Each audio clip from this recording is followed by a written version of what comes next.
करतो। आज आपल्याला भेटण्या पाठीमागचं कारण म्हणजे आपल्या सगळ्यांना माहितीच आहे की यंदा महाराष्ट्रामध्ये पावसाची सुरुवात आणि आता परतीचा पाऊस इथपर्यंतचा जर काळ बघितला तर महाराष्ट्रातल्या अनेक भागातल्या शेतकऱ्यांचं सुरुवातीला खरीप वाया गेलं। अधिवेशनाच्या काळामध्ये आम्ही सगळ्यांनी विरोधी पक्षांनी मिळून सदस्यांनी त्याबद्दलचा आवाज उठवण्याचं काम केलं। ओला दुष्काळ जाहीर करा म्हणून सांगितलं आणि पुन्हा शेतकरी उभा राहू शकेल अशा प्रकारची मदत करा अशा प्रकारची मागणी केलेली होती। कारण त्यावेळेस सगळी पिकं म्हणजे सुरुवातीच्या काळामध्ये कापूस असेल, सोयाबीन असेल, इतर वेगवेगळी पिकं खरीपातली असतील ती सगळी वाया गेलेली होती, कुजून गेलेली होती, सडून गेलेली होती, नासून गेलेली होती। आता त्याच्यानंतर पुन्हा परतीच्या पावसाने अक्षरशः धुमाकूळ घातलेला आहे।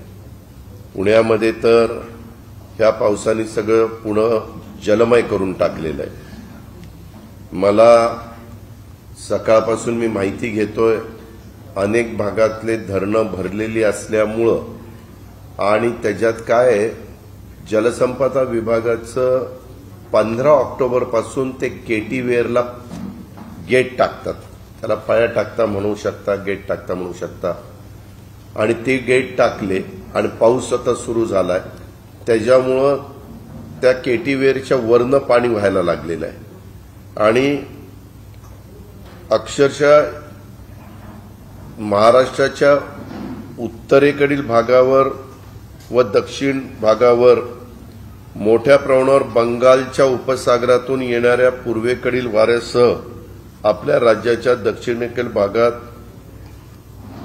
चक्रीवादळ निर्माण होण्याची शक्यता आहे। 17 ऑक्टोबरपासून पश्चिम वायव्य दिशेच्या हालचालीसह कमी दाबाच्या क्षेत्रामध्ये विकसित झाल्यामुळे राज्याच्या दक्षिण आणि मध्य भागात वरचे हवेचे चक्रीवादळ निर्माण होण्याची शक्यता आहे। म्हणजे आता पुन्हा दिवाळीच्या तोंडावर हे चक्रीवादळाचं संकट, त्यामध्ये सरकारने ताबडतोब त्या भागातल्या लोकांना अलर्ट केलं पाहिजे, त्यांना सांगितलं पाहिजे। दुसरी गोष्ट, आता पाणी सोडत असताना, धरणाचं पाणी सोडत असताना, ओव्हरफ्लोचं पाणी सोडत असताना कुठल्याही नदीकाठच्या गावांना धोका होणार नाही अशा प्रकारची काळजी घेतली पाहिजे। पाणी सोडण्याची वेळ आलीच तर साधारण दिवसा पाणी त्या भागातनं जाईल अशा प्रकारचा प्रयत्न केला पाहिजे आणि सतत सरकारने याकडे त्यांच्या जलसंपदा विभाग असेल किंवा संबंधित अधिकारी असतील, जिल्हाधिकारी आणि त्यांची टीम असेल, त्यांनी त्याच्यामध्ये लक्ष देण्याची गरज आहे। कारण गेल्या काही दिवसापासून अक्षरशः तुमच्या माझ्या महाराष्ट्रामध्ये पावसाने हाहाकार माजवलेला आहे आणि 14 ऑक्टोबर रोजी तर मान्सून महाराष्ट्रातून माघार घेतल्याचं, मराठवाड्यासह विदर्भ, मध्य महाराष्ट्र, कोकणातून पावसाने निरोप घेतल्याचं हवामान खात्याने सांगितलेलं होतं आणि हे सांगतायत 14 तारखेला, आज मात्र 18 तारखेला अशा प्रकारचा पाऊस पडतोय। काल पण खूप पाऊस पडला। 15 तारखेला साखर कारखाने सुरू करण्याच्या करता परवानगी दिलेली होती, काही कारखाने सुरू झाले, परंतु एवढा पाऊस पडला की बग्यास ओला झाला आणि पुन्हा कारखाने बंद करण्याची वेळ हे तिथल्या साखर कारखानदारांच्यावर आलेली आहे, सहकारी संस्थांच्यावर, सहकारी साखर कारखान्यांच्यावर आलेली आहे। त्याच्यामध्ये माझं तर मुख्यमंत्री, उपमुख्यमंत्री, मला असं कळलं की उपमुख्यमंत्री आज कॅबिनेट होती परंतु अचानक काही कारणानिमित्त ती रद्द करण्यात आली। आता उद्या कॅबिनेट आहे म्हणून समजतंय, पण त्या संदर्भात मी स्वतः मुख्यमंत्र्यांची आणि उपमुख्यमंत्र्यांची पण वेळ मागितलेली। उद्या जर त्यांनी मला वेळ दिली तर हेही विषय मी त्यांना मांडणार आहे आणि त्याच्यामध्ये ह्या सगळ्या गोष्टी त्यांच्या लक्षामध्ये आणून देणार आहे। तसंच ह्या उत्तर महाराष्ट्रातील नाशिक, नंदुरबार, धुळे, जळगाव, मराठवाड्यातील औरंगाबाद, जालना, परभणी, हिंगोली, नांदेड आणि लातूर या 10 जिल्ह्यात येलो अलर्ट जारी केलेला आहे आणि विदर्भाच्या देखील काही भागात जोरदार पावसाची शक्यता आहे। म्हणजे सध्याच्या खरीपाच्या कापणीला आलेल्या पिकांना तर मोठा फटका ह्याचा बसलाच आणि शेतकऱ्यांच्या हातातोंडाशी आलेला घास गेला आणि ह्या सगळ्या पावसामुळे रब्बीच्या पण पिकावर अतिशय परिणाम झालेला आहे। त्यामुळे मधी यांनी जाहीर केलेलं होतं की आम्ही शेतकऱ्यांच्या अकाउंटला पैसे देतो. अजूनही काल मी नगर जिल्ह्याच्या दौऱ्यावर होतो, रात्री मी औरंगाबादच्या परिसरामध्ये होतो, तेव्हा पाहिलं बहुतेकांच्या तक्रारी आहेत की अजिबात आम्हाला कशाही प्रकारची मदत मिळत नाही. कुणी विचारायला गेलं तर कुणी आम्हाला उत्तर देत नाही.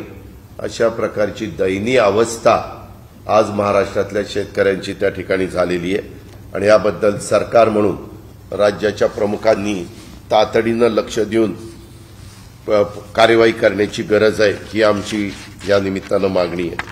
पुण्यामध्ये तर इतक्या मोठ्या प्रमाणावर परतीच्या पावसाने जोरदार हजेरी लावलेली असल्यामुळे अनेक ठिकाणी रस्त्यांना अक्षरशः नद्याचं स्वरूप पाहायला मिळतंय.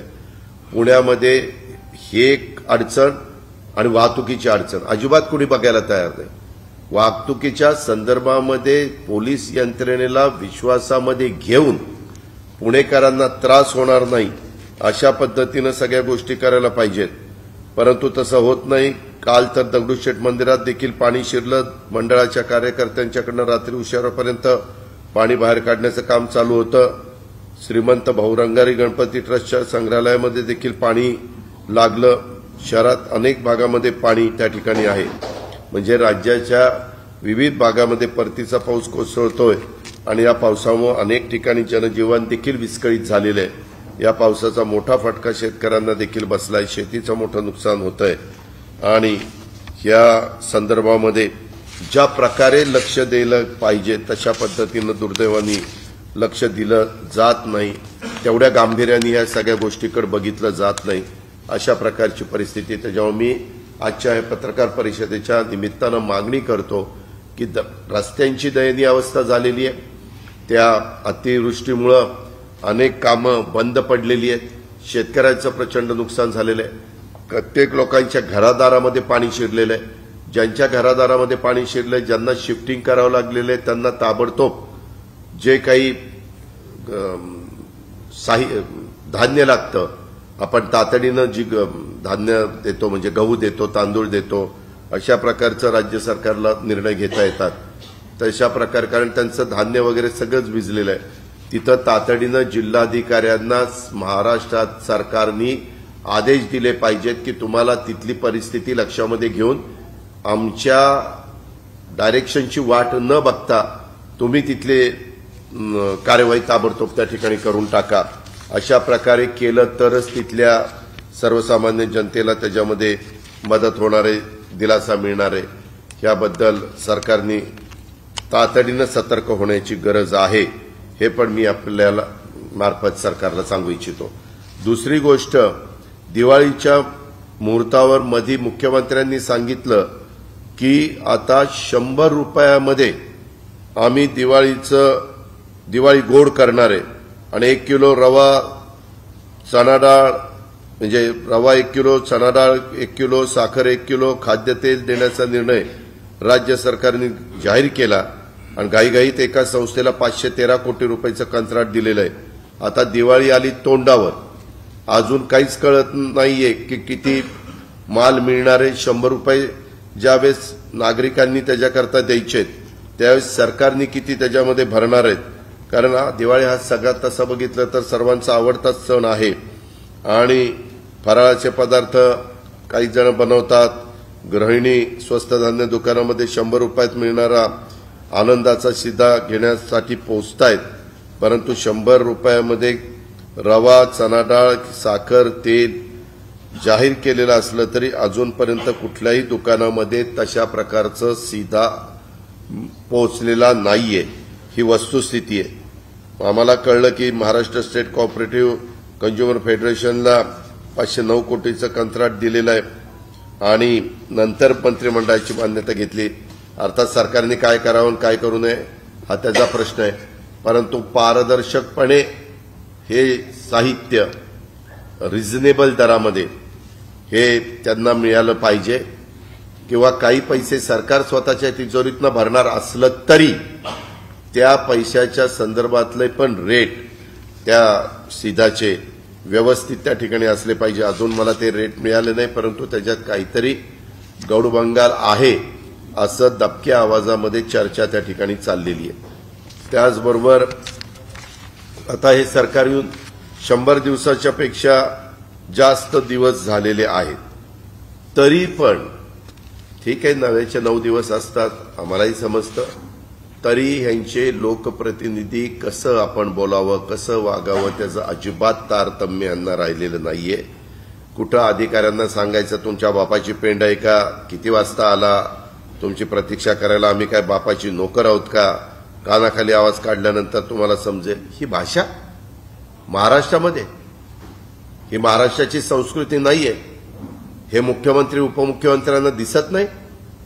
ह्याच्यामध्ये एवढावरच नाही, काही तर मंत्र्यांची अर्वाच्य भाषेत संवाद साधनाच्या ऑडिओ क्लिप व्हायरल झाल्या।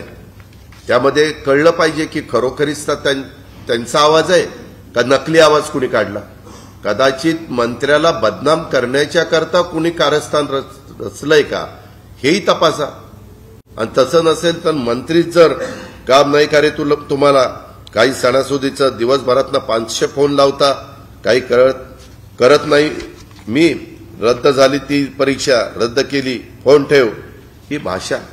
एक तर बेरोजगारी वाढलेली आहे, महागाई वाढलेली आहे, नुसत्या घोषणा चालल्यात की आता पोलीस भरती होणार आहे, आता ही भरती होणार आहे, ती भरती होणार आहे, तरुण तरुणी आशेनी कुठेतरी आता त्या विभागाच्या मंत्र्यांना फोन करण्याचा प्रयत्न करतायत, तर यांचे ही भाषा, त्या फोनवर ही अशा प्रकारची उत्तरं, ह्याच्याकरता यांना मंत्रिपद दिलीत का काय केलंय याचंही उत्तर मुख्यमंत्र्यांनी त्या ठिकाणी दिलं गेलं पाहिजे।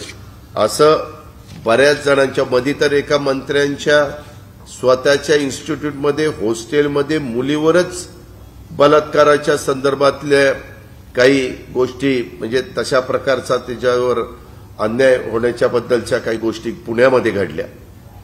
हे बातम्या सतत येत आहेत, त्याच्या संदर्भामध्ये सरकारने लक्ष दिलं पाहिजे, मुख्यमंत्र्यांनी लक्ष दिलं पाहिजे, यांच्या आमदारांनी तारतम्य ठेवलं पाहिजे।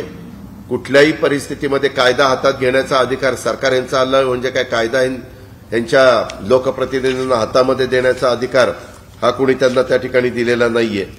याची पण नोंद ही सरकारने या निमित्तानं घेतली पाहिजे।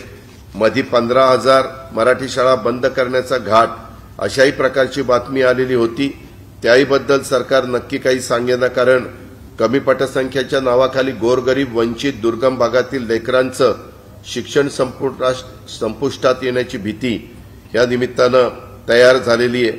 त्याबद्दल पण सरकारने स्पष्ट त्यांची काय भूमिका आहे, कारण आपल्याला माहिती आहे विशेषतः मुलं मुली शिक्षणापासून दुरावतात, कारण वस्ती वाडी तांड्यावर दऱ्याखोऱ्यातील दुर्गम आदिवासी भागातील विद्यार्थ्यांना नदी नाले ओलांडून अनेक टेकड्या पार करून शाळेत पोहोचावं लागतं, आणि या शाळेतून हजारो मुलं मुली शिक्षण घेत आहेत, आणि तिथल्या शाळा पटसंख्येच्या अभावी बंद करायचा बद्दलचे चर्चा चाललेली आहे। त्याचबरोबर अनेक ठिकाणी आझाद मैदानावर पण काही शिक्षक बांधव बसलेले आहेत, त्याच्याही बद्दल सरकार काही भूमिका स्पष्टपणे घ्यायला तयार नाही। त्यांनी केलेल्या मागण्याच्या बद्दल सरकारचं काय मत आहे काय नाही, चर्चेला त्यांना बोलवलं जात नाही। अशा अनेक प्रकारच्या घटना सध्या या महाराष्ट्रामध्ये चाललेल्या आहेत, परंतु दुर्दैवाने राज्यकर्त्यांना तिथं लक्ष द्यायला वेळ नाही, अशा प्रकारची परिस्थिती आहे। काल एक गोष्ट चांगली झाली की आपल्या इथं पोटनिवडणूक होती अंधेरीच्या परिसरातली, तर त्यामध्ये जे लटके म्हणून शिवसेनेचे आमदार होते त्यांचं दुःखद निधन झालेलं होतं। त्यांच्या पत्नींना उद्धव ठाकरे साहेबांनी उमेदवारी दिलेली होती। पवार साहेबांनी आवाहन केल्यानंतर, राज ठाकरेंनी एक पत्र दिल्यानंतर भाजपनी त्यामध्ये अतिशय सकारात्मक चांगली भूमिका घेतली, त्याबद्दल त्यांचं मनापासून अभिनंदन, त्यांचं मी कौतुक करतो। कारण महाराष्ट्रामध्ये अशा प्रकारचे पायंडे जर पडले तर ते चांगलेच आहेत, त्याच्याबद्दल पवार साहेबांनी पाठीमागच्या काळामध्ये एक नेते गोपीनाथ मुंडे साहेबांचं दुःखद निधन झाल्यानंतर ती बाय इलेक्शन ती निवडणूक लागली, त्यावेळेस कशा प्रकारे समंजस भूमिका राज्य सरकारने घेतलेली होती, राज्य सरकारने राष्ट्रवादी काँग्रेस पक्षाने घेतलेली होती, ते उभ्या महाराष्ट्राने त्या ठिकाणी पाहिलं आणि त्याच्यामुळे एक दिवाळीच्या तोंडावर चांगलं वातावरण होण्याच्या करता या निमित्तानं मदत झाली। परंतु त्याच्यातून काही जण टीका टिप्पणी करतात, आता चांगलं झाल्यानंतर कशाला शब्दानी शब्द वाढतो।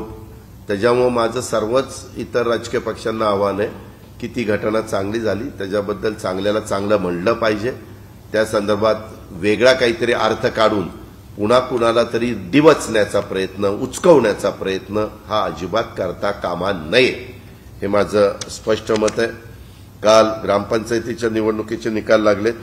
आमच्याकडे जी आकडेवारी आहे त्याच्यामध्ये 1166 ग्रामपंचायतीची संख्या होती। राष्ट्रवादीला 180 जागा ग्रामपंचायती मिळाल्या, काँग्रेसला 124 मिळाल्या, शिवसेना उद्धव ठाकरे साहेबांना 151 मिळाल्या, भाजपला 252 मिळाल्या, शिंदे गटाला 150 मिळाल्या आणि अपक्षांना 86, इतर 199। असं महाविकास आघाडीला 455 आणि भाजप शिंदे गटाला 402 अशा पद्धतीनं काही ठिकाणी बहिष्कार होता, काही ठिकाणी निकाल बाकी होते, अशा प्रकारची साधारण परिस्थिती आहे। त्या आमच्या महाविकास आघाडीच्या विचारांच्या जे कोणी निवडून आले त्यांचं मनापासून अभिनंदन, इतरही पक्षातले निवडून आलेले त्यांचंही अभिनंदन। त्या सगळ्यांनीच मिळून आपापल्या गावचं कारभार पण चांगल्या पद्धतीनं करण्याचं काम करावं। लोकांनी 5 वर्षाच्या करता त्यांना निवडून दिलेले, ती जबाबदारी प्रत्येकाने अतिशय योग्य पद्धतीनं त्या ठिकाणी पार पाडावी, अशा प्रकारच्या त्यांच्याकडनं अपेक्षा व्यक्त करतो। पुन्हा एकदा त्या सर्वांचं अभिनंदन पण करतो आणि त्यांना पुढच्या वाटचालीच्या करता शुभेच्छा देखील या निमित्तानं देतो।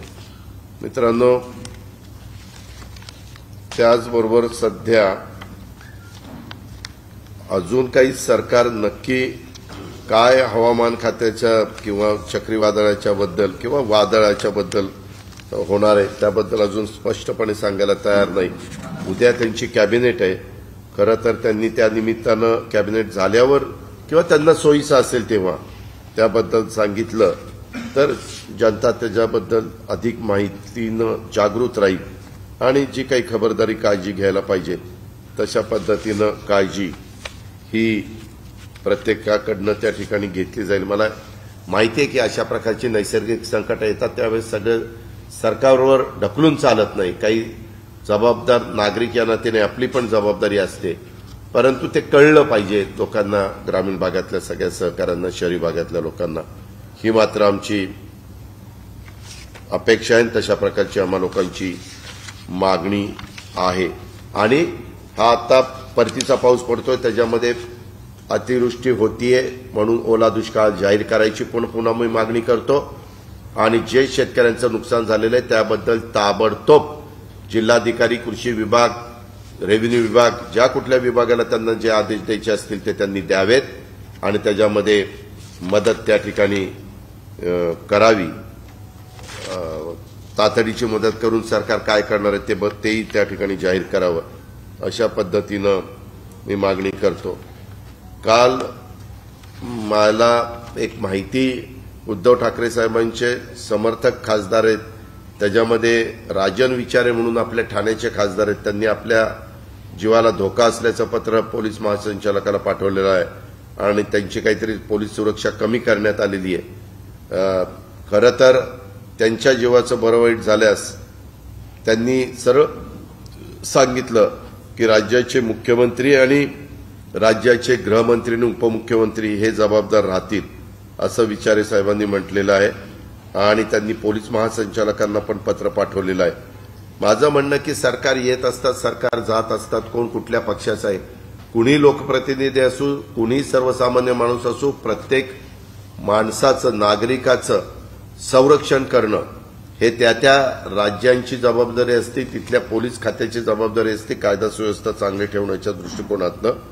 आणि त्यामुळं हे जे काही पत्र एका निवडून गेलेल्या 15-20 लाख लोकांचं प्रतिनिधित्व करत असलेल्या खासदाराच्या संदर्भातलं असेल तर मी पण विरोधी पक्षनेता या नात्याने मागणी करतो, फक्त राजन विचारांच्याही पत्राची नोंद घ्यावी आणि असं जर कुणाच्या बद्दल तक्रार असेल किंवा कुणाला शंका कुशंका असेल तर त्याही कुठल्याही राजकीय पक्षाची ती खासदार, आमदार, लोकप्रतिनिधी असतील किंवा नागरिक असतील तर त्याची पण नोंद घेऊन त्याच्याबद्दलची पुढची जी खबरदारी घ्यायला पाहिजे सरकारने ती घेण्याच्याबद्दल तातडीनं पोलीस खात्याने आणि सरकारने कारवाई करावी अशाही प्रकारची मागणी या निमित्तानं मी करतो. आपल्याला काय विचारायचं असेल तर विचार.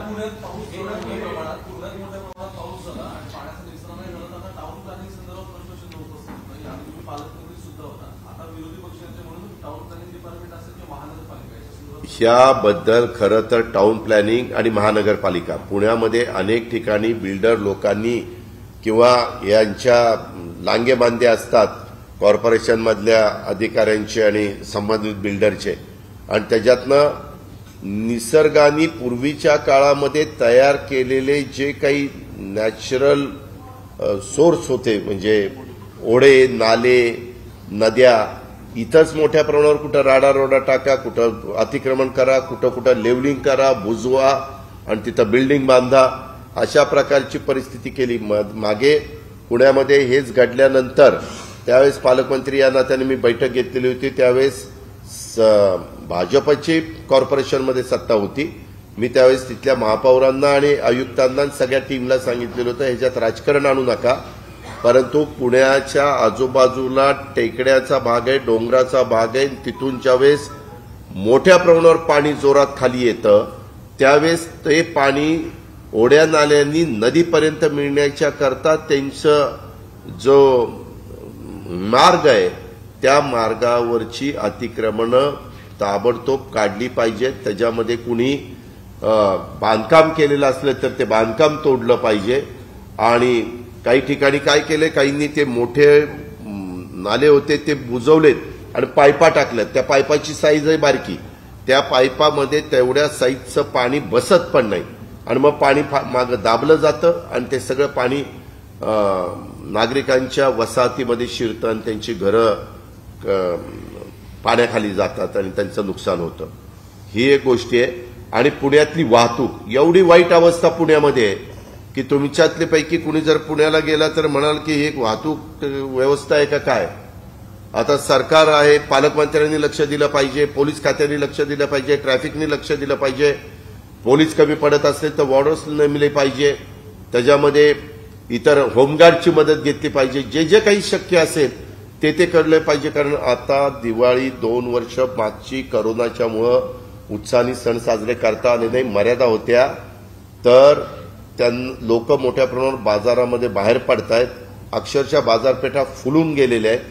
ते तर पडणार, परंतु त्यांना जाता येता त्रास होऊ नये ही तर खबरदारी सरकार म्हणून सरकारचं काम नाही, पालकमंत्र्यांचं काम नाही, अधिकाऱ्यांचं संबंधित पोलिसांचं काम नाही. त्यांनी ते ताबडतोब काम केलं पाहिजे.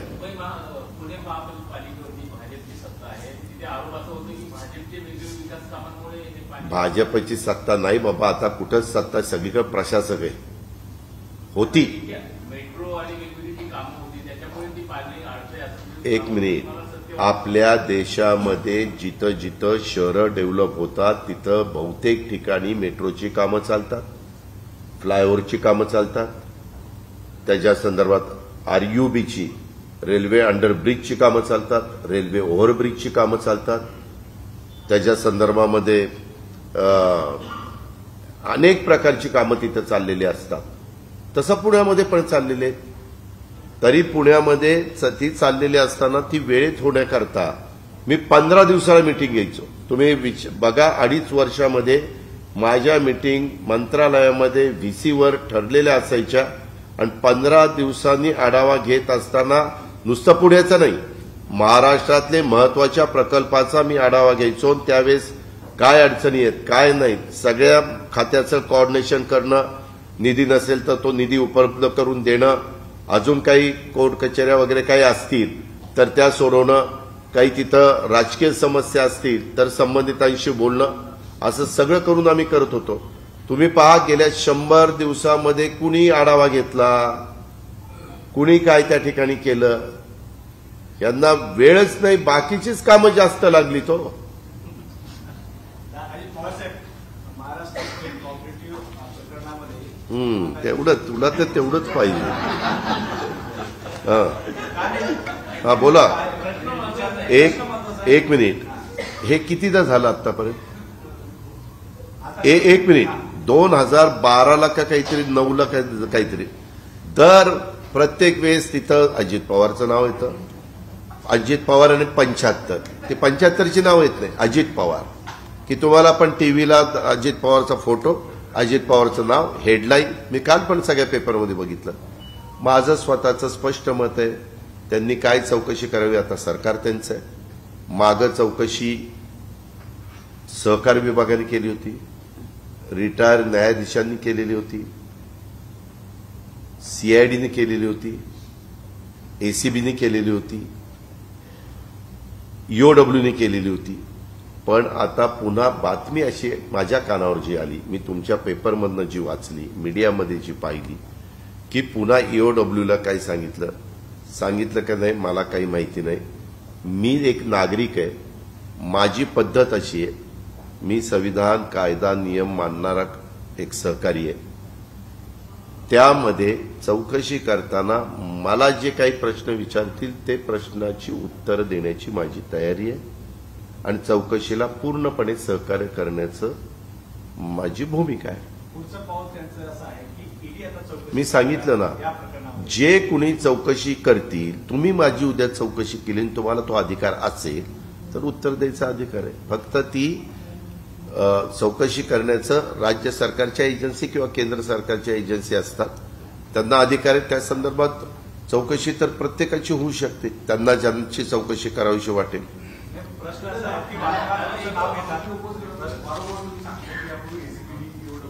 नाही, वारंवार सांगतो नाही, हे तुम्हालाही माहिती आहे, तुम्ही पण दिलेलं होतं. ज्यावेळेस कुठलंही सरकार नव्हतं, म्हणजे त्यावेळेस एसीबीने क्लीन चिट दिलेली होती, तेव्हा कुठल्याच सरकार नव्हतं, राज्यपाल महोदय होते. आणि त्याच्यानंतर मी आणि देवेंद्रने 3 दिवसाचं सरकार केलं होतं, ते पडलं, म्हणजे राजीनामा दिल्यानंतर.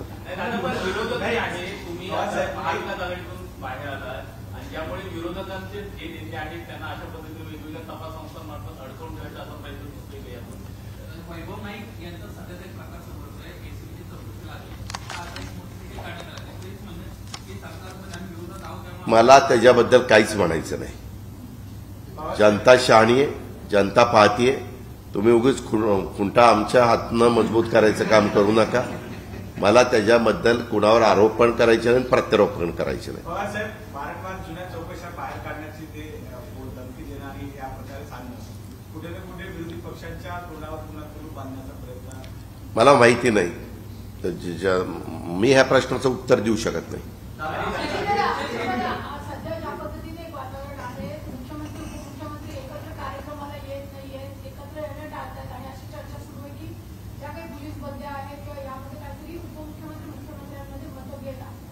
मला नाही वाटत. मी जे काही ह्या दोघांनाही गेले अनेक वर्ष ओळखतो, ते बघता मला अजिबात तसं वाटत नाही. ग्रामपंचायत म्हणाला, पण भाजप वेगवेगळ्या डावात होते. भाजप म्हणते की आम्ही पार्लिमेंट पासून ग्रामपंचायत लेवलपर्यंत आमचंच पक्ष सगळ्यात मोठा आहे. महाविकास आघाडी एकत्र आली तरी सुद्धा भाजप, त्याबद्दल त्यांना शुभेच्छा.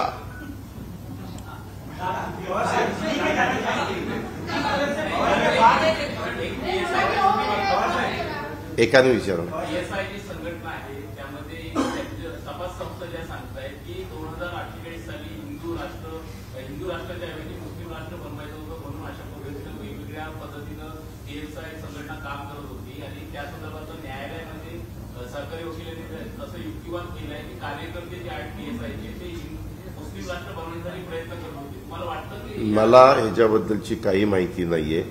मी बातमीमध्ये हे वाचलेलं आहे. मी काल रात्री उशिरापर्यंत दौऱ्यावर होतो. तुम्ही आता मला तो प्रश्न विचारला. मी आज राज्याचा विरोधी पक्षनेता आहे. एखाद्याच्या प्रश्नाच्या संदर्भातली आपल्याला बारकाईने माहिती नसेल अधिकची, तर मी त्याच्याबद्दल उत्तर देणं उचित दिसणार नाही. मी माहिती घेऊन त्याबद्दल माझं मत सांगेन.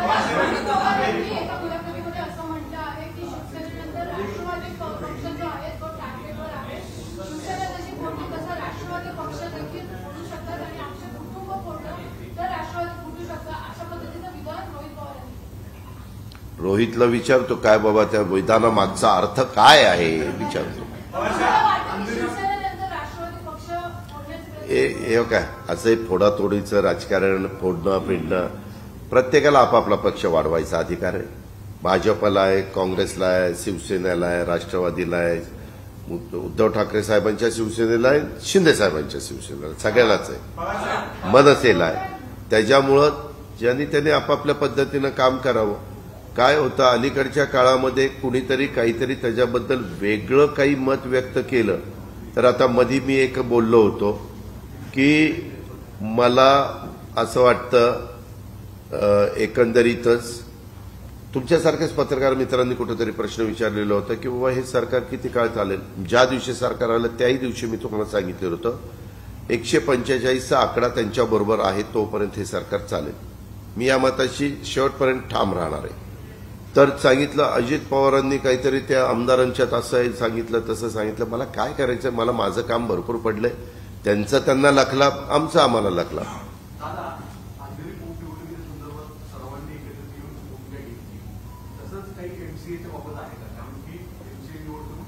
नाही नाही, अंधेरीची पोटनिवडणूक ही राज्याच्या विधानसभेमध्ये एक व्यक्ती पाठवणारी निवडणूक होती, एक सभा सदस्य पाठवणारी, विधायक पाठवणारी निवडणूक होती. एमसीए अशाही बातम्या आता सुरू झाल्यात. एमसीए, माझं स्पष्ट मत आहे, एमसीए मध्ये कधीच राजकारण आलं नाही. आजपर्यंत मी बघितलं ह्या देशामध्ये अनेक राज्यातनं, आपल्या इथं एमसीए आहे, नंतर महाराष्ट्र क्रिकेट असोसिएशन म्हणजे मुंबई क्रिकेट असोसिएशन आहे, महाराष्ट्र क्रिकेट असोसिएशन आहे, विदर्भ क्रिकेट असोसिएशन आहे, 3 आहेत. पण बाकीच्या ठिकाणी एक असतात. त्याच्यामध्ये कधी फारुख अब्दुल्ला आलेले आहेत, लालू प्रसाद यादव आलेले आहेत, त्याच्या संदर्भामध्ये अरुण जेटली साहेब आलेले आहेत, असे खूप दिग्गज मान्यवर त्या ठिकाणी आलेले आहेत. आणि हे तिथं पवार साहेब आलेले आहेत. हे सगळे लोक तिथं बसल्यानंतर राजकारण करत नाही. खेळामध्ये राजकारण हे कुणीही त्या ठिकाणी करत नाही. ही वस्तुस्थिती आहे, फॅक्ट आहे. उगीच त्याला एक वेगळ्या पद्धतीचं, आता पवार साहेब ज्यावेळेस तिथं होते त्यावेळेस पण आशिष शेलार तिथं असायचे. आता आशिष शेलार आहेत, त्याच्यामध्ये इतर पण काही सहकार्य आहेत. खेळाच्या माध्यमातून बघावं सगळ्यांनी, त्याच्यात राजकारण कुणी आणू नये आणि राजकारणाच्या ठिकाणी राजकारण म्हणून पाहावं, असं माझं मत आहे.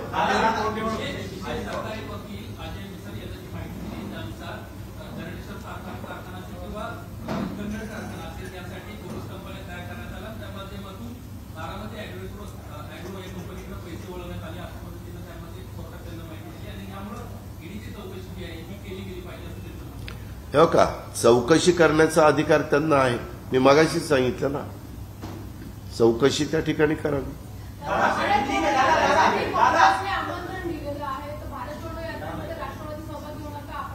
मला त्याबद्दल माहिती नाही. ती बातमी मी वाचली की त्यांचे प्रमुख लोक जाऊन उद्धव ठाकरे साहेबांना भेटले.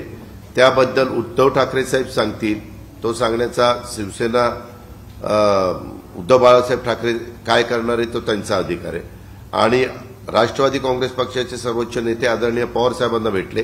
त्याच्यानंतर पवार साहेबांचं काही माझं बोलणं झालेलं नाही, कारण मी रात्री लेट नाईट आलो आणि सकाळी इथं लवकर आलेलो आहे. त्याच्यामुळे मला त्याबद्दलची माहिती नाही. आता प्रांताध्यक्ष मला थोड्या वेळाने वर 12च्या पुढे येणार होते. ते आल्यानंतर मी त्या संदर्भामध्ये त्यांना विचारेन आणि काय ते सांगतील. आणि आता आज तारीख काहीतरी 18 आहे, 19. मी 20 तारखेला पुण्याला आहे, 21 पासून मी दिवाळीला बारामतीला आहे. आपल्या पण सर्व पत्रकार मित्रांना दिवाळीच्या लाख लाख शुभेच्छा. ही दिवाळी आपल्याला सगळ्यांना सुखाची, समृद्धीची, भरभराटीची, आनंदाची जावं. ह्या दिवाळीमध्ये माझी आपल्याला विनंती आहे की ब्रेकिंग कुठली न्यूज लावू नका. आनंदाच्या बातम्या त्या ठिकाणी लावा. हा असं म्हटला आणि तो तसं म्हटला, हे असं म्हटलं, हे जरा आपण दिवाळीचा सण संपेपर्यंत थांबूया. नंतर काय तुम्हाला करायचं तो तुमचा अधिकार आहे. माझी विनंती आहे, तुम्हाला त्याच्या आधी करायचं असेल तरी तुम्ही करू शकता, मी काही तुम्हाला रोखू शकत नाही, पण आपली विनंती.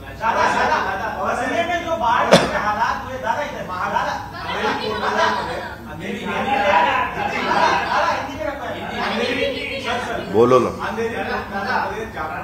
आपण सगळे एकत्र आले आणि तीच आता महाविकास आघाडी. अहो साहेब, कुणी एकत्र आलेले नाही. पक्ष सगळ्यांचे वेगवेगळेच आहेत. ते सगळे पक्ष आपापल्या परीनं काम करतायत. पुढच्या येणाऱ्या स्थानिक स्वराज्य संस्थांच्या निवडणुकीची तयारी करतायत.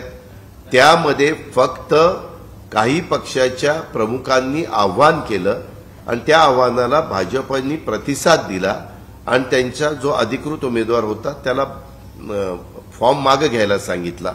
एवढंच घडलेलं आहे. पक्ष एकत्र कुठं आले? आमचं पुढचं स्पष्टच आहे की तुम्ही नाही, मग पक्ष तुम्ही म्हणला पक्ष एकत्र आले. सगळे एकत्र आले. महाविकास आघाडी आगामी लोकसभा निवडणुकीसाठी अशाच प्रकारचा प्रयोग पुन्हा महाराष्ट्रात करेल का?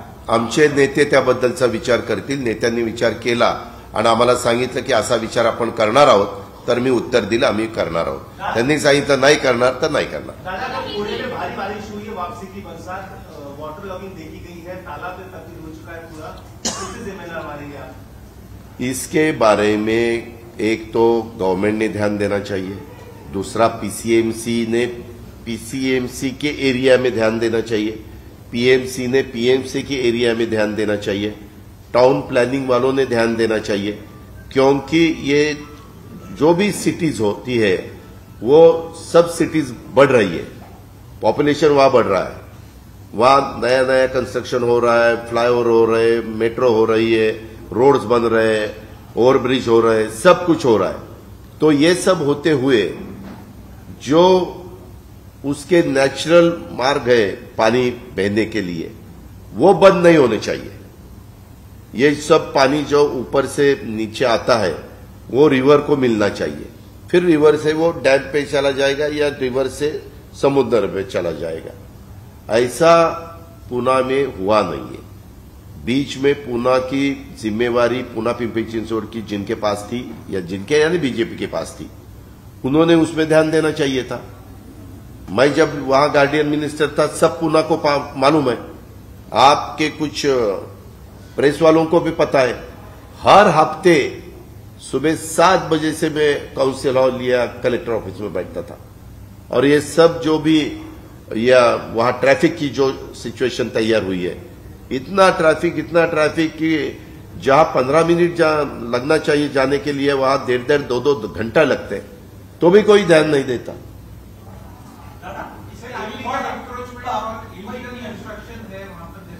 हाँ बताया. नहीं, 100 दिन का सवाल नहीं उठता. तो आप बोलेंगे 100 दिन से पहले जिसका गवर्नमेंट था उन्होंने ध्यान देना चाहिए था. गवर्नमेंट किसकी भी हो, वहां जो ऑफिसर्स आप अपॉइंट करते हैं उनकी जिम्मेवारी है. जब आपकी बिल्डिंग किसी की बिल्डिंग हो बिल्डर की पूरी होने के बाद कंप्लीशन सर्टिफिकेट मिलता है तो ठीक तरह से देखना चाहिए कि वहां पानी कहां से ऊपर से आता है, वो पानी आने का उन्होंने कुछ बंद तो नहीं किया है, वहां पाइपलाइन तो नहीं न डाली, वहां फिलिंग तो नहीं न किया, ये सब देखना है. तो जिस ऑफिसर ने ये कंप्लीशन सर्टिफिकेट दिया है, जो वहां था जिसको अपॉइंट किया था, तब का निकालना चाहिए. वो अभी रिटायर हुआ होगा तो भी उसके ऊपर एक्शन लेनी चाहिए. मेरा तो ये कहना है.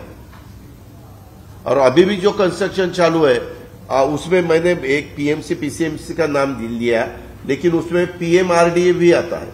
अभी जैसा एमएमआरडीए अपना बंबई में है वैसे पुणे में पीएमआरडीए भी है. उन्होंने भी ध्यान देना चाहिए. ये सबकी जिम्मेदारी है. इन सबकी जिला परिषद में सिटी खत्म होने के बाद तुरंत जिला परिषद के एरिया शुरू हो जाती है. ऐसे और गार्डियन मिनिस्टर ने ध्यान देना चाहिए. एक बड़ी सिटी है, बंबई के बाद पॉपुलेशन सबसे ज्यादा पुणे पिंपरी चिंचवड का हो रहा है बंबई ठाणे के बाद. तो वहां गवर्नमेंट के नाते सीएम डीसीएम ने भी ध्यान देना चाहिए. 5 साल में जो पीएमसी में भ्रष्टाचार हुआ, जो आपने वजह बताई, भ्रष्टाचार की आपको लगता है एक बड़ी वजह ध्यान नहीं दिया? वो भी देखना चाहिए कि अगर इसका कारण अलग है, उसमें जो काम करना चाहिए था वो काम उसी तरह से ठीक तरह से नहीं किया होगा तो उसकी भी इंक्वायरी होनी चाहिए. हाँ,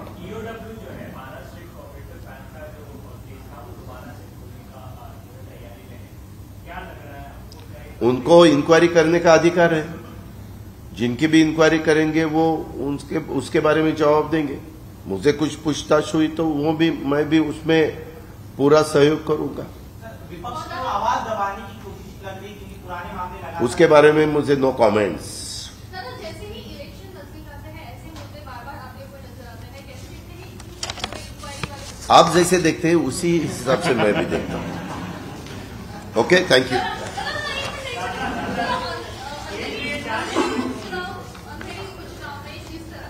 महाराष्ट्र की राजनीति के बारे में अभी बोला गया, संस्कृति जो है वो दिखाई गई।